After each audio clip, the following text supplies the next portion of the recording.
Hi, this is Chris Hester from the Talking Nerds, and this is our spoiler review of Star Wars: The Last Jedi, The Good and the Bad.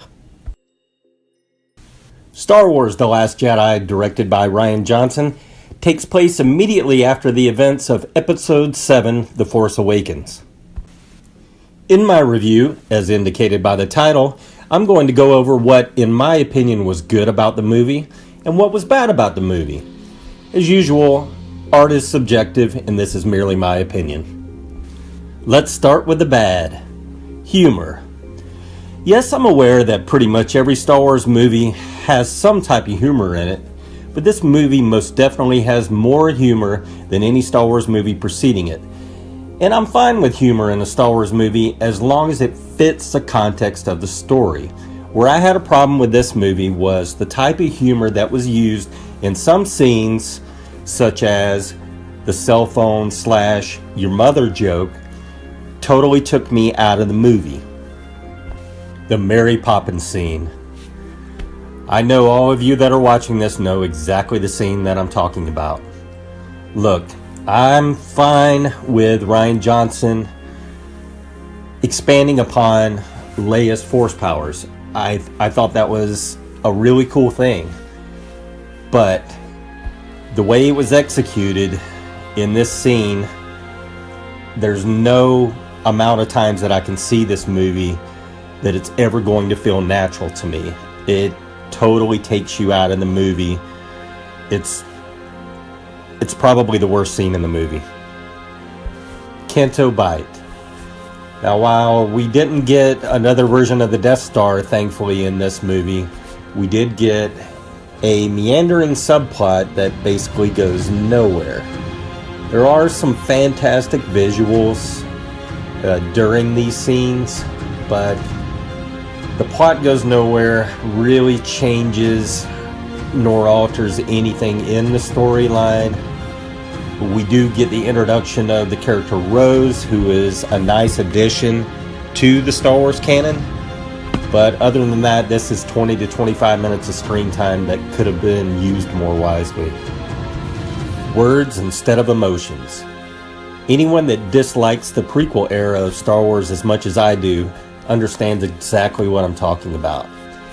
In Episode 7, The Force Awakens, and now in The Last Jedi, we see the writers starting to revisit this. I realize that this is a science fiction space movie, but people do not have to telegraph everything that they're feeling with words. Now on to the good. No Death Star. As mentioned before, nearly every Star Wars movie from Episode 4 beyond has had some version of a Death Star or a super weapon, and thankfully there was not one in this movie, so thanks Ryan for that. Rey and Kylo Ren. Their relationship and their dynamic and their interaction with each other are some of the best moments of this film, and some of the best dialogue of this film is reserved for these two characters. Ryan really knocked it out of the park with these two, and it's extremely enjoyable and emotional to watch these two, and Daisy Ridley and Adam Driver did phenomenal jobs with both characters. The use of slow motion might seem like a little thing, but I do not believe that slow motion effects have ever been used in a Star Wars saga movie, and when it was used in this movie, it was used extremely effectively. I loved it. Silence. That's another thing I don't think we've ever seen or heard, so to speak, in a Star Wars saga movie. When Vice Admiral Holdo goes on a kamikaze mission to destroy the Star Destroyer belonging to Supreme Leader Snoke, the ensuing explosion results in zero sound and zero soundtrack until the explosion hits you with a wave of sound. It's an incredibly impactful moment, and nothing that we've seen or heard in Star Wars before. Backstories. Backstories are something that have never appeared in a Star Wars Saga movie either before this movie. And that was used to great effect, especially with the 3 different versions of the Kylo Ren and Luke Skywalker confrontation. It was done fantastically. Loved it.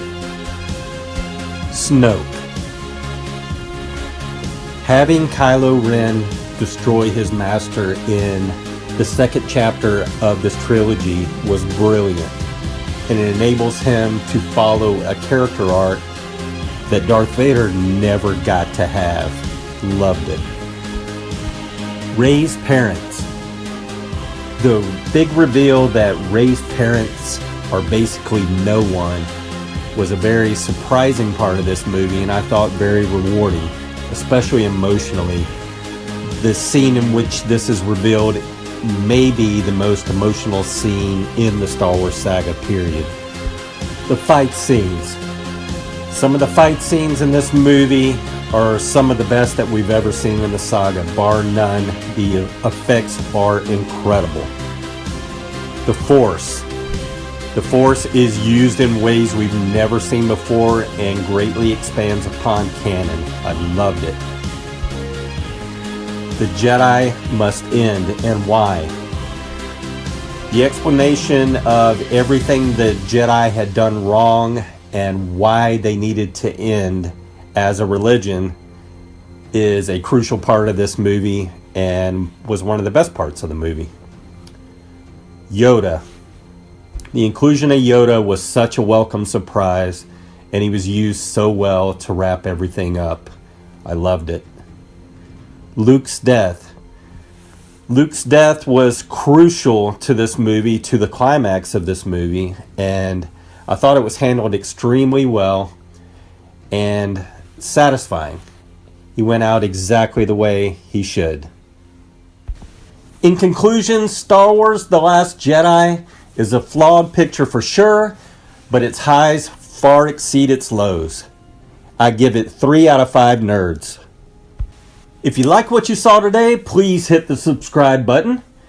You can also follow us on Twitter, like and follow us on Facebook, and you've been watching The Talking Nerds.